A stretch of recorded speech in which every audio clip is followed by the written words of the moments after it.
Hello, hello, hello. This is Gresh from the I Am CEO podcast, and I have a very special guest on the show today. I have Veranda Adkins. Veranda, excited to have you on the show. Thank you so much for having me, Gresh. I appreciate it. Yeah, absolutely. Super excited to have you on and talk about all the awesome things that you're doing. And of course, before we jump in, I want to read a little bit more about Veranda so you can hear about some of those awesome things. And Veranda is a 22-year travel industry veteran, is a successful entrepreneur, influential speaker, and business coach. She left corporate America in 2014 to launch Travel Legacy, a celebrated travel agency. Veranda owns multiple thriving businesses and is the co-founder of the Association of Black Travel Professionals, the largest organization in the US dedicated to training and developing Black travel professionals. She empowers aspiring business owners, particularly focusing on supporting Black women, using her unique blend of inspiration and business acumen. And absolutely love everything Veranda is doing. We were talking a little bit. She's a fellow podcaster, which is always awesome to hear. She has a podcast called Trailblazing Bosses, where she features women entrepreneurs. And I was listening to, I think, her intro for this podcast, and she was talking a little bit about her story and how she got into the all the businesses and that entrepreneurial spirit. She said that she loved entrepreneurship and that it's always been in her spirit. But what really connected with me is that sometimes when we're finding out who we are, we sometimes don't go through the path of actually being where we should be, and that can kind of propel us to where we should be. So I'm sure we'll touch a little bit on this. But Veranda, are you ready to speak to the IMCO community? I am ready. Let's do it. Let's get it started then. So, to kind of kick everything off, let's rewind the clock a little bit and hear a little bit Okay. more about your story, what I call your CEO story. Yeah, so it's funny, like you mentioned in my bio, I never grew up. I grew up in Chicago. I'm from the west side of Chicago. And growing up, I always heard you need to get a good, get good grades at school so you can get a good job.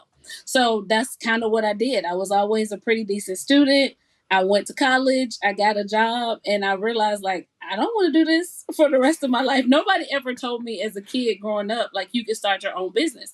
I always thought people who owned businesses were rich. You had to have a lot of money. And then if you owned your own business, you were automatically rich too because, you had all this money. And neither one of those things are true.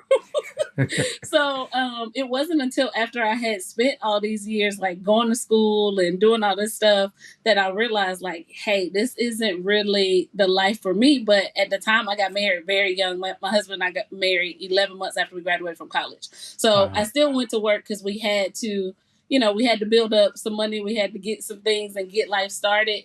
But he always knew, and I'm always so grateful for him that he kind of just let me go. He didn't really have that entrepreneurial drive in him. So he was like, you got it. I'm going to pay the mortgage so we have somewhere to live. Let's figure out what you're going to do. So that was always great. And I just realized like, hey, I can do this. And it's not it's hard, but it's not as hard as people think it is. And you don't have to have everything figured out. That's one of the things that I always like to tell people is that every day is a new challenge. Every day is a new thing. So just get started. And that's kind of like what happened with me in this entrepreneurial journey. It was just like, hey, let me figure out one step at a time. I tried so many different businesses until I finally got to travel where I loved it.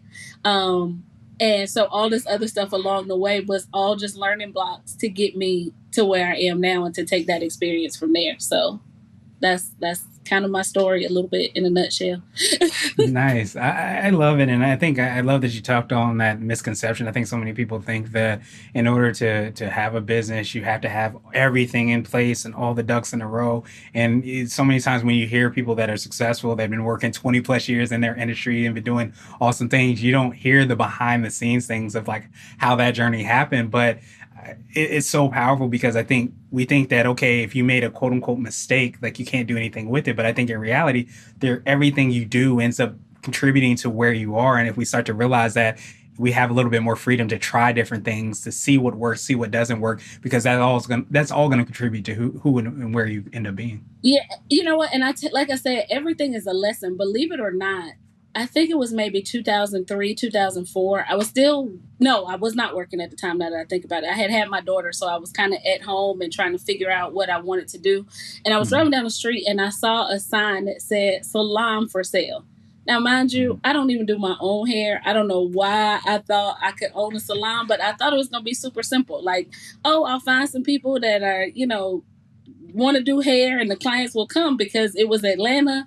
Black women love their hair done. This is going to be easy, right? And so that sign was like five. It was I bought the salon completely furnished, everything for like $5,000. So I was Mm. like, hey, this is going to be easy, and I didn't have the money. I had to get it from my stepdad at the time. He actually loaned me part of the money or whatever. He was like, okay, you got it. Let's do it. And it's funny because it was a total flop.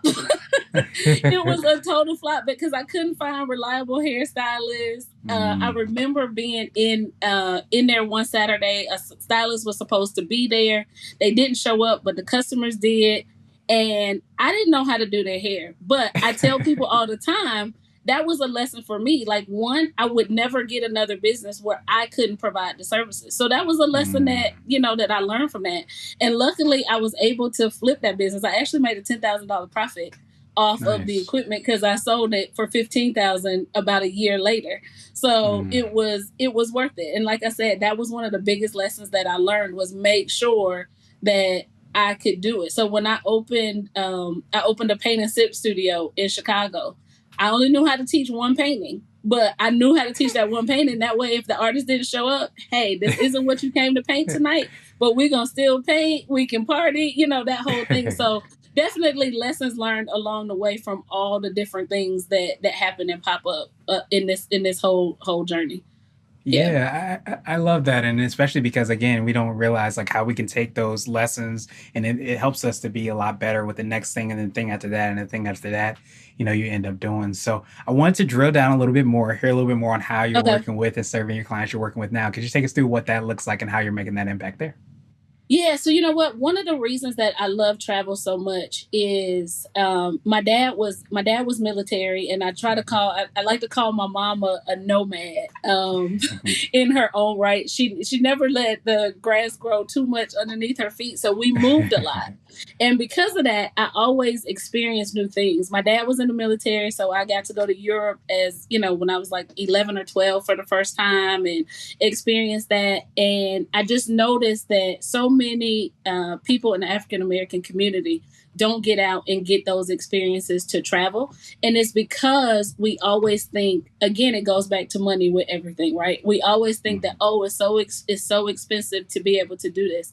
So one of the big things that I do with my company is just showing people there's affordable ways to travel. So going to like crazy places like South Africa and Thailand and Egypt and just all of these places that you see in movies and TV that you think are so out of your reach, there's affordable ways to go. And so that is one of the things that I do with my clients is I have like consultation calls with them. I put together these trips that are affordable so you can look at my trips and see their price versus some of this other stuff that you see out there that's astronomical.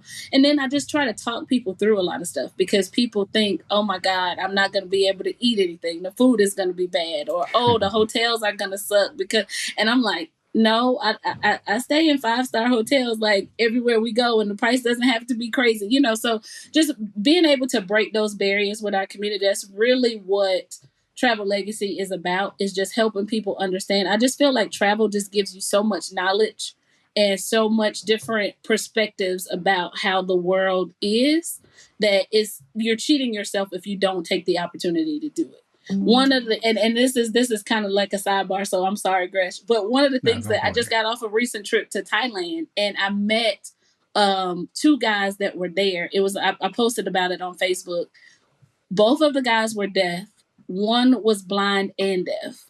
it. And I went over to them and I had to talk to them because here we are, two guys that are blind and deaf in Thailand. Like, what are you guys doing here? Whatever. And the people that were with me, like, what? You going to talk to them? I had to talk to them with the notes feature on my phone because I only know the alphabet in sign language. But Yeah. we sat there and we had the best conversation, typing notes back and forth to each other. They live in Toronto and they literally traveled the world everywhere Mm. together. They've been friends since childhood. And I just used that. I was like, that was so inspirational to me. And it just shows the power of travel because here we are. Let's go out here. Let's see, whatever you can see, do whatever you can do. This guy was out here blind feeding elephants and petting on the Mm. elephants. That's where I met them at the elephant sanctuary. So I was like, that's just the power of travel. There's so much that you can do and so much that you can learn. So that's what I try to give to my clients when they're coming to me. Yeah. Nice. I appreciate you so much in sharing that. And I think we talked a little bit about this too when we first connected. I'm a military brat as well too. And I think it's so, you don't realize how powerful it is. Like I didn't move around a lot. But I think my parents had that experience. So it was so important for them to kind of show me that as much as possible. And we don't realize, like you said, breaking down barriers, like being able Yeah. to realize the world is not just as you see it and as you live it. That's sometimes one of the best gifts that you can realize because you start to have, I think so many things flow from that empathy, being able to kind of have different Yep. perspectives, look at things in Yep. different, all these things happen. So when you said the cost of sometimes doing that, it's the cost not to do that is Yep. astronomical because you don't realize what you could be missing that could not just affect, of course you get to see and meet people, but also just the way that you look at the world is completely different. So I Absolutely. appreciate you in doing that. Yeah. Would you consider that to be like kind of part of what I like to call your secret sauce? This could be for yourself, the business, or a combination of both. But is it that ability to, of course, be able to give people great experiences and help them to kind of see the world in a different place? But do you think that why fuels you to make you kind of stand out from the crowd, to be able to have that great experience, to not just show them how to travel and what they could do, but also give them that awareness and understanding? Do you think that's part of your secret sauce? I definitely think it is. I think that's one of the biggest things that my customers tell me when I'm doing things like that and they're talking to me. They talk to me and they want to book travel with me because I'm a travel agent that actually travels and Mm. I have that firsthand experience. I try not to sell anything that I haven't been to or I haven't experienced myself because Mm. I feel like anybody can look at pretty pictures online. But and you can get wowed by all the videos on TikTok and Instagram and all that kind of stuff. But to actually have somebody sit there and tell you, oh, I just went and I fed the elephants and I cleaned them and we got in this water and it's dirty, girl. So if you don't want to get too dirty, don't do it. Just having those type of experiences is what helps my clients say, I'm going back to Veranda time and time again to do that. And then even on the business coaching side of it, because I've done so many different businesses and things like that, that I'm really, and I'm not a planner. My husband is an engineer. So his Mm. mind goes 1, 2, 3, and you can't get to three without two and one. My mind goes straight to 10. And it's like, well, how you gonna get to 10? I don't know. We're gonna figure it out as we go. So that has helped me in business. So like I'll tell people to come with me with an idea, give me like a day or two, and then I'll come back and I'll be like, so you should do blah blah blah blah.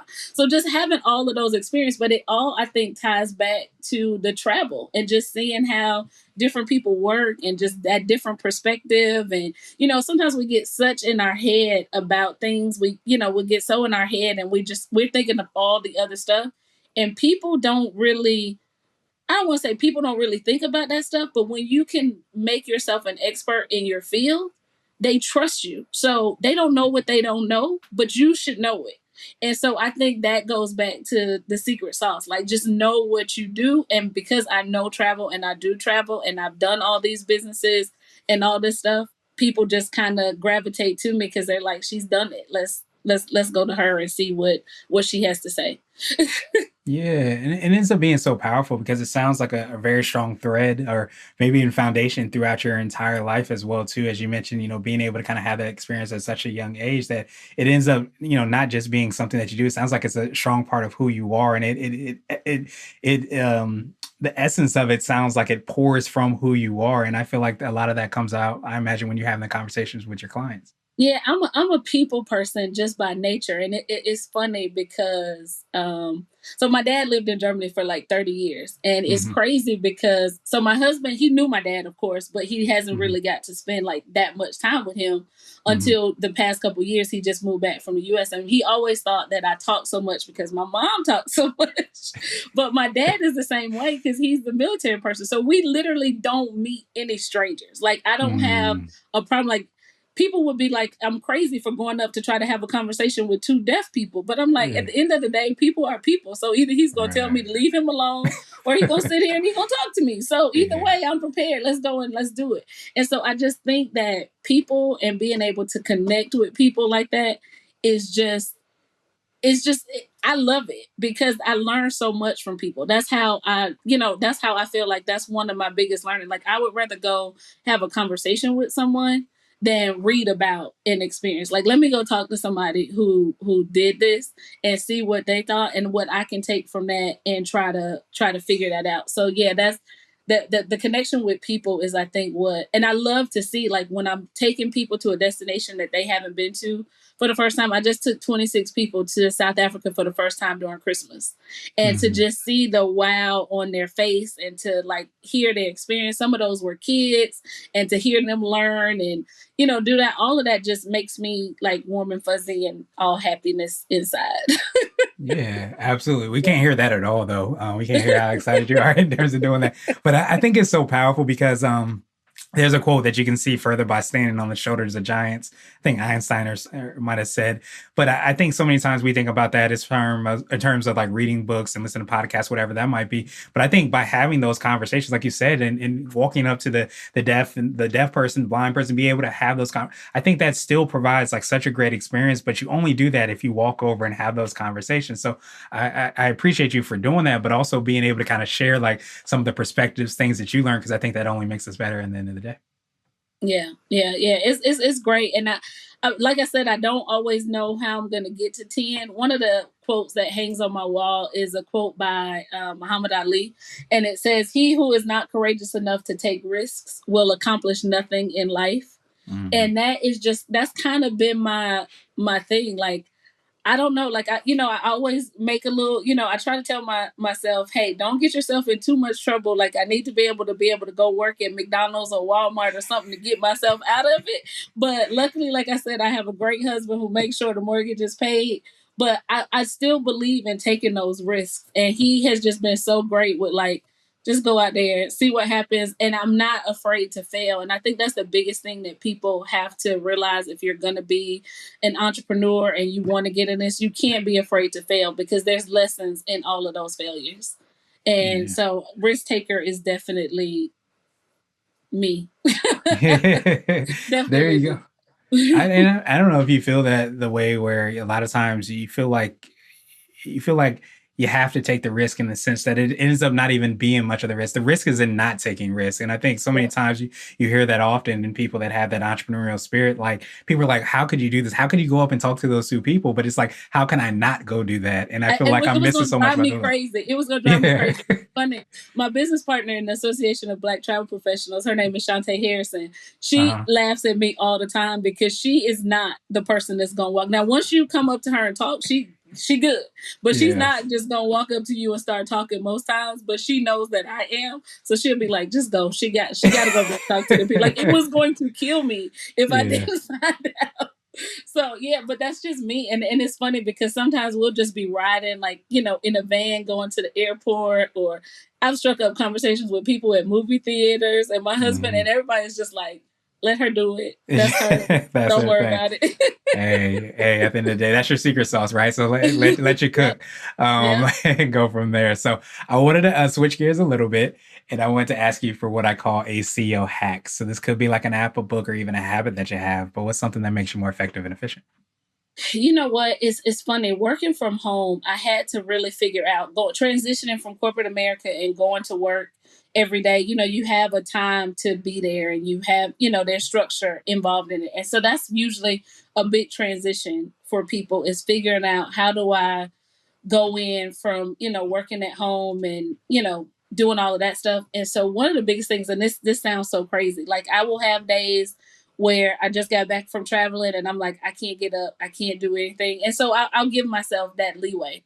But when I'm here in the office and I'm ready to work, I'm up, and the first thing I do is kind of like the switch that I do. And it sounds crazy, but I get up and I make up my bed. And that switch Mm, kind of just like tells me, okay, now it's time to get to work because I've accomplished like my first thing. My bed is done and my room is clean. So let me just get up, go to work. And I come up here in my office and I just, having that space. Like I hear some people say, oh, they work at the kitchen table or they work, I have a friend who runs $1 million business from her bed. It's just crazy to me, but she does. And I was like, you don't have an office? She was like, girl, no, I don't got no office. So hilarious. And that works for her.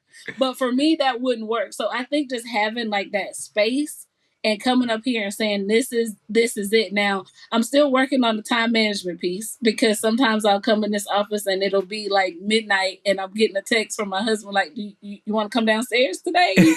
I'm here. So, so that part I'm still working on. But I think that's the biggest hack for me. That's helped me stay focused, is being able to work here. And I notice that when I'm traveling, I'm not as efficient because I don't really have that routine in me. So I think just Mhm. getting up and saying, okay, make up that bed, that means you're on, go do what you need to do, and start your day. So that's kind of like one of my biggest hacks. And the other thing too is I still am a pen and paper person. I know that there's so many lists and things that you can have in your phone and calendars and all this other stuff, but if I don't write it down, it doesn't happen. So at the end of every day, I'm writing down what I need to do for the next day. Nice. I love So both of those hacks. And I think they're so powerful. But I think the big thing that, kind of resonated with me as well too is that what works for you doesn't necessarily have to work for everybody else. Cause I think so many exactly. times we can look and say, oh, you do this, so I need to use that app. And I think that's where we can kind of get in the space where we're not staying true to who we are. We're not evaluating who we are and doing what works so Yeah. that we have those switches so that we can get to where we want to be. Yeah, yeah, absolutely. It's crazy because that's the thing. Like one of the great things that we do at the Association of Black Travel Professionals, we're like a network of 1,500 agents across the country.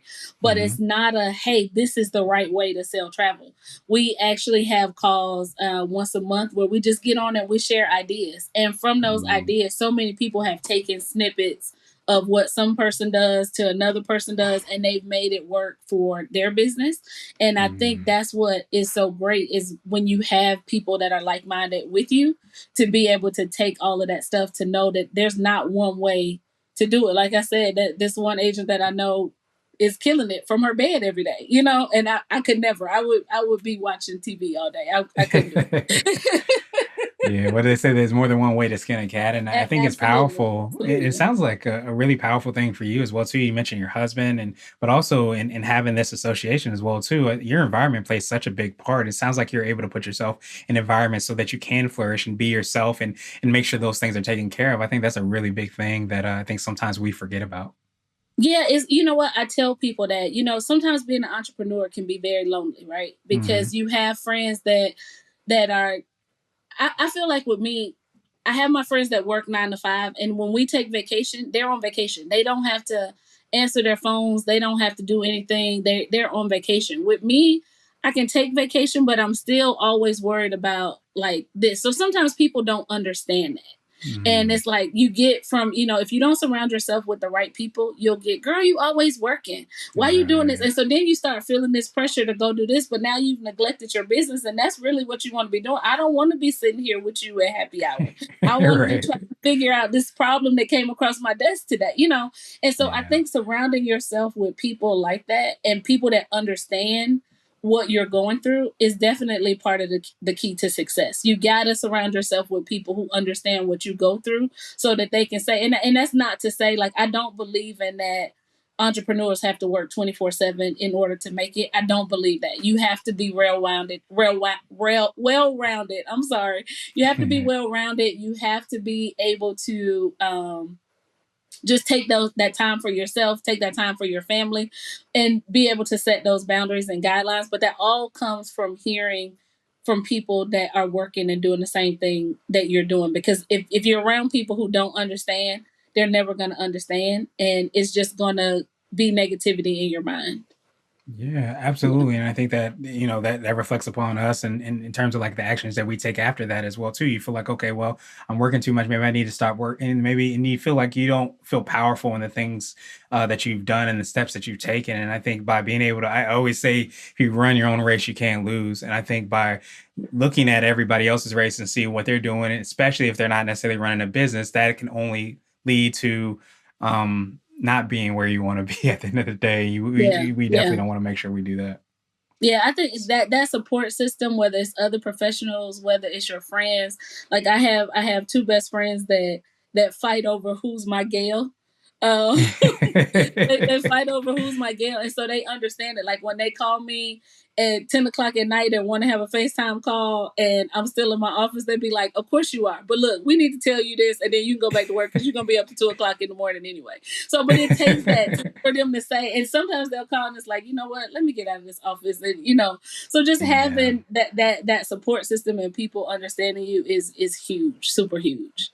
Yeah, Yeah. absolutely. Appreciating the differences of us as well too, which I think sometimes we don't give like is like we do it this way, we live life this way, or we've just made this decision so everybody else needs to. But it's those people that realize that it's iron sharpen iron. Like I do this, it may be different from you, I have a different perspective, but we can still be friends, we can still collaborate, we can do whatever it is and still kind of reach our goals and win together. Yeah, absolutely. What would you Absolutely. consider to be what I like to call a CEO nugget? And you might have already touched on this. It could be something that you would tell somebody who might be getting in the travel business, or you might jump into the time machine and tell your younger business self this. Um, my younger business self, I would probably tell just keep going. Don't stop. Keep at it. Do what you're doing. You're gonna figure it out. It wasn't until I got on stage and actually spoke in front of a group of people for the very first time. I remember calling my husband and saying, I just figured out what I want to be when I grow up." Mm, And it takes time to get that, and it's okay. Like I always tell people, you don't that's the biggest nugget, I think, and you're right, I probably did hit on it. You don't have to have all the answers. mm, Just see the end goal, and then and this is what works for me. Like I see the goal, I'll write down like the craziest things, and then it's kind of like work backwards. Like, okay, you want to make X amount a day, how much is that per hour, how much is that per, just, or that much per month, you got to make this much per day. What can you do? How many trips do you have to sell to get this? How many coaching classes do I have to do to get this? And that has just really worked for me, because there's going to be new challenges and new problems every day. My master's degree is in human resources management. mm, And so I used to do a lot with employee relations in the corporate world. And when you're working in employee relations like that, you have different scenarios that happen every single day. And you have to figure out, okay, I didn't think somebody was stupid enough to do this at work. mm. But They okay, did. let me figure out what I need. They did it, and now I got to figure out, is it dumb enough that they need to be fired? Is it dumb enough that I can just coach them and tell them don't do this again? So you're always figuring out new problems like that, and I think that's what being an entrepreneur is. Even you can have the best laid plans, you can have the best procedures out there, and somebody's gonna throw you this crazy curveball, and you're still gonna have to figure it out. So Mm, get out there and get started. Like, I tell people, one of the biggest things that you got to be able to do as a CEO, make sure your clients can contact you. Because mm, as long as you can communicate with people and tell them, you may miss a deadline, but if you have communicated, like, hey, I know I told you I was going to have this on Thursday, I'm not going to have it until Monday, I'm so sorry. That communication goes a long way versus somebody looking for you on Thursday and then you don't call them back until Monday, because now you just lost mm, that person. So mm. that's the biggest thing. Have that procedure in place. Like, hey, I know that I'm going to answer this phone. I know I'm going to have those emails. If you set that perimeter to start, everything else kind of works out. I Yeah. feel like that way. Like, No. because like I said, if you're communicating with people, they're okay. It's when somebody ghosts you, and especially people are giving me tons of money. Like, I'm blessed enough to be able to travel several times a year. But most people that I'm dealing with, they're lucky to take one vacation every year, maybe even every 2 years. So if I'm giving you all this money and you won't even answer my phone call, like, I'm out. I'm not doing this no more. Like, I'm moving on Right. to the next person. And so I think that's a big thing. And I think that's any kind of way, because when people are spending their money with you, they want to be able to know that they can contact you and they got you. So that's a nugget that I would tell new entrepreneurs. Just make sure communication is a top priority in your business. Yeah, I think that's so huge, and it's crazy in all industries. It's so undervalued. It seems it's like a lot of times we talk about starting the business, and of course you want to have all those things in place, but just the ability to be able to communicate Definitely. is not as prioritized as it should be in most industries. And I think, as you said so well, especially when people spend their money, they spend their time, their energy, whatever it is, they're spending something, they're investing in whether it be an experience, a product, service, widget, whatever it is. You want to make sure that they're able to at least contact you, or at least have some way that you can have some back and forth, so that they know that they've put what they've invested into something that is going to give them a good experience or whatever it might be. But I think that we sometimes undervalue that. And I think as business owners, like when we're starting to do that, we also have to make sure that we realize that, yeah, you may not have everything else in place, but make sure that you can pick up the phone or return an email Yep. or whatever it is that you're going to Yep. do. You can figure Absolutely. all the things out and build from there. Absolutely, absolutely. Yeah, it's just, and I think that's like you said. So many people have lost that in business, and Hmm. it's a crucial part of it. It's a crucial part of it. Yeah, and sadly, I feel like we've lost that in some aspects of life, but just to communicate and be able to kind of talk to one another and hear one another and listen. So, I Yeah. appreciate you doing that. So, what would you consider to be your answer to my absolute favorite question, the definition of what it means to be a CEO? And our goal is to have different quote unquote CEOs on the show. So, Veranda, what does being a CEO mean to you? Um, Being a CEO to me is owning your business, and not just being the owner on paper, but owning everything, the good, the bad, the ugly, all of it. I mean, the buck stops with you. It's I go for a 0% complaint rate when Mhm. I'm trying to send people there. So that's one of my things, is having that experience to be able to share with people. But even, everybody gets it wrong sometimes. And I've just found that owning those mistakes and owning that with people goes a long way to say, hey, you know what? I messed up. What can I do to get it right, instead of trying to place blame? And it's not always necessarily, I don't believe that the customer is always right, because that's not what I'm trying to say. But when you make a mistake, own it. And that has helped me so much with people, just being able to say, you know what, I'm sorry. I didn't realize XYZ. What can I do to make this right? And I think people respect that, instead of trying to make up excuses. So I think that's the biggest thing about being a CEO. Just own it all. The good, the bad, the ugly, and just figure out how to work the problems. And I have an uncle who used to say, one of the best lessons that you can get is a lesson that you bought, is the best lesson is a bought lesson. Mhm. And so, things that hit you in your pocket, that's what's going to teach you. And so you're going to figure out how to not to do those, how not to do those things again. And I think that's just huge with CEO. You're not going to always know all the answers. And so if you can give yourself that grace to just say, hey, I can admit when I've done something wrong or something's not working, that's going to help you so much more in your business than everything everything else. Yeah. Yeah.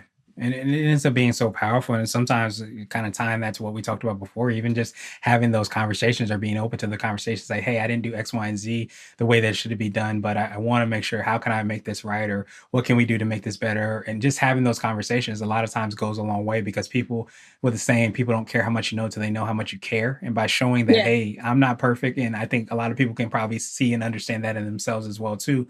But Yeah. you being willing to show value, to care, to see how you can make things better, I think goes a long way. Absolutely, absolutely. And I think that's the thing. Like you kind of said, in just society, period, people have forgotten how to communicate with people, I think. And that's a key part of owning a business. You got to be able to communicate, and just keep a level head with everything. And every client is not going to be your client. Every customer is not going to be your customer. And that's okay to say too, because, I get some people who will call me and they want to go say some stuff that if I don't sell it, I'm going to tell you. Even if you call me and you say, I want to stay at a particular hotel, if I don't sell it, I don't sell it. And that's fine, because there's somebody out there who does. And maybe you should contact them, because I'm not going to change what I do or change my standards for every customer. And so that's key. That's key with just knowing who your audience is too. Yeah, absolutely. And I love and I appreciate you mentioning that ownership piece. We think a lot of times it's just like, okay, if things don't go the way we want them to go, it's sometimes when things do go the way we want them to go, a lot of times it's when we have a vision for what we want in our life and our business, taking ownership for that and having the clients that kind of Yeah, support that, having saying no to the clients that don't support that. All that is ownership. And I think once we start to kind of operate in that level and kind of just state that, it ends up being a really powerful place to be. So Miranda, yeah. truly appreciate that definition. Of course, I appreciate your time even more. So, what I want to do now is pass you the mic, so to speak, just to see if there's Okay. anything additional that you can let our readers and listeners know. And of course, how best people can get a hold of you, find out about your show, and all the awesome things that you're working on. Yeah, sure. I mean, I just want to leave everybody with, everybody's journey. We talked about this before. Everybody's journey is going to be different. I think at one point we all deal with like some type of imposter syndrome, thinking that we don't belong, where we actually do belong. And if you start talking to people and listening to their stories, sometimes you'll realize that you're in a room where you thought you were not the smartest person, and you actually realize, hey, I'm in the top three in this room after all. So so definitely do that. Don't be afraid to take risks. Never give up. Those are like my biggest things in life. But if people want to find me, I'm at verandaadkins.com. My podcast is Trailblazing Bosses, so we're on all the podcast platforms and things like that, so you can get in touch with me there. But my website has all of my contact information as well. Awesome, awesome, awesome. And to make it even easier, we're going to have the links and information in the show notes as well too, so that everybody can Okay. follow up with you. But truly appreciate you for taking some time out. I appreciate even more that last point you kind of left us with. I think the saying is be yourself because everybody else is already taken. And when we're Yep. talking about being ourselves, that's in the totality. Being true to yourself, Yep. staying true to your mission, your vision, your goals, who you are, your talents, all those things. That's all about being yourself. So thank you so much for being yourself, reminding us how important that is. And I hope you have a phenomenal rest of the day. Thank you so much for having me. I appreciate it.